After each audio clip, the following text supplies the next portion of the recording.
So here's how this works. One of the things that we promised you is that we would try to match your assessment results with jobs. And that's a fairly significant task because in the database that this particular assessment has, there's over 21,000 jobs. So obviously I could not match y'all by hand to 21,000 jobs. We still wouldn't have finished the first person yet if we were doing that. So here's what we did do. We took 42 jobs that pretty much represented a cross-section of everything that assessment measures. So jobs that require higher scores in some areas and lower scores in others, right?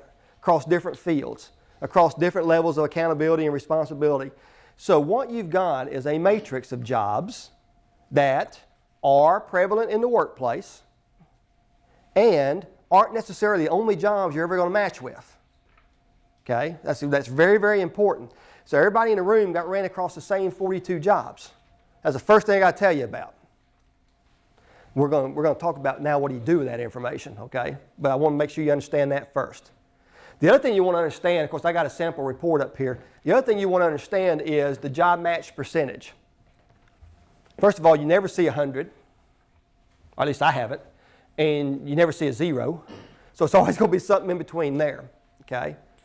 And the job match simply indicates that sort of like a statistical probability that statistically speaking, someone who scores an 88 as a job match probably has a higher degree of success than someone who scores a 68. Okay? That's all that's really saying. It doesn't mean that a person that scores 68 couldn't do that job very, very well. It means the one that scored 88 has a higher degree of statistical probability of success.